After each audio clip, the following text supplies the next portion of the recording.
اگر اسے بخش دینا تھا تو پھر انہیں گناہگار کیوں بنایا؟ یہ بھی سیاستہ کی روایت لا علم تسلمون لهم الله بكم ولا بقوم يضربون ويستغفرون الله فيغفر لهم ذنوبهم فرمایا اللہ کریم نے فرمایا اے لوگوں اگر تم گناہ کرنا چھوڑ دیتے تو ہم تمہیں لے جاتے اور ایک ایسی امت لے آتے جو گناہ کرتی پھر ہم ان کے گناہوں کو بخش دیتے وہ ہم سے مانگتی ہم انہیں بخش دیتے اور اس کی مانا اگر انہیں گناہگاری کرنا تھا تو پھر ان کو گناہگاری اگر کرنا تھا تو پھر اگر بخش ہی دینا تھا تو پھر گناہگار کیوں کیا؟ تو ارشاد ہوا محبوبہ کریم گناہگار نہ ہوتے تو دو چیزیں ضائع ہو جاتی وہ بھی جنت کی بات جہاں تک کرتے ہو وہ تو مصطفیٰ کی غلام خریدتے ہیں حضور کی بات آگے کی ہے یہ مسجد نبوی شریف جس کے ساتھ ریاض الجنہ ہے آپ بھی جاتے ہیں ہم بھی جاتے ہیں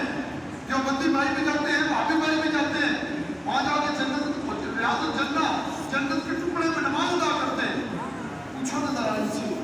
یہ جس میں نماز ادا کی ہے یہ ٹکڑا کون سا ہے؟ وہ کہیں گے روض من ریاض الجنہ جنت کے ٹکڑوں میں سے جنت کے باغوں میں سے باغ ہے کس کے باغوں میں سے باغ ہے؟ کس کے؟ یہ جنت کے باغوں میں سے باغ ہے اگر وہ جنت کے باغوں میں سے باغ ہے کبھی روکی ہے وہ جنت کی بات کیسے بنی ہے؟ سرکار نے فرمایا یہ زمین خرید لی ہے مسجد سمیع خواجہ نے جگہ تھوڑی ہو گئی ہے جگہ بتانی کون ہے تم میں جو زمین کو ٹکڑا یہ والا خرید کر دے حضرت ابوبکر صدیق بڑے عرض کیا رسول اللہ اجازت ہو تو میں خرید کر پیش کروں خریدی خرید کر کے پیش کر دی حضور نے فرمایا میرے ابوبکر نے یہ جو زمین کا ٹکڑا خرید کے دیا ہے نا یہ جنت کے باغوں میں سے کمال ہے اگر غلام مصطفیٰ کی طاقت کا یہ حال ہے کہ وہ جنت خرید کر دیتے ہیں تو خود رحمت للعالمین کی طاقت کا عالم کیا ہوگا یہ حال ہے خدمتگاروں کا سردار کا عالم کیا ہوگا ہر کوئی فدا ہے بن دیکھے دیدار کا عالم کیا ہوگا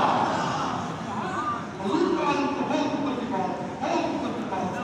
صحابی عالم میں یاد کہ یا رسول اللہ میں کلمہ پڑھتا ہوں لیکن اگر دو نمازوں پر پڑھایا سے پڑھتا ہوں یا رسول اللہ نہ فجر کو پڑھ سکتا ہوں نہ عشاء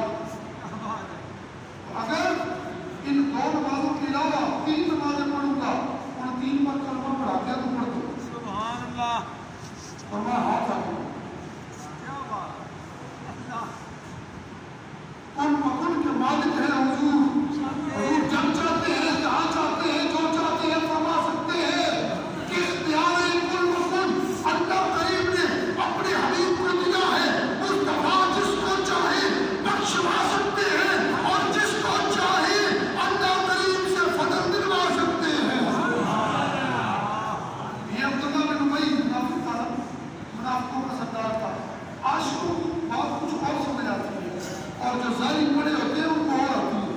حضور نے فرمایا العلم والمال یہ حدیث شریف فرمایا علم دو طرح کا ہے ایک ثابت علی اللسان دوسرا ثابت علی القلب ایک وہ ہے جو زبانوں میں چلتا ہے دوسرا وہ ہے جو دلوں میں راج کیا کرتا ہے یہ ہمارے بابا نہیں ہے بابا فرید پاک پاک پتن والی سرکار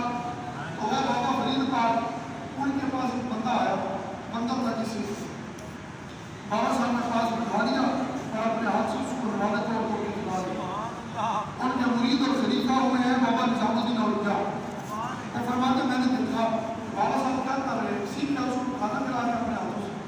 کہتے میں نیا تھا مسجد میں گیا پھر نماز ادا کر کے میں باہر آیا پھر واپس بابا صاحب نے میری طرف دیکھا اور مسکرا کر فرمانے لگے بابا نظام نہیں رہے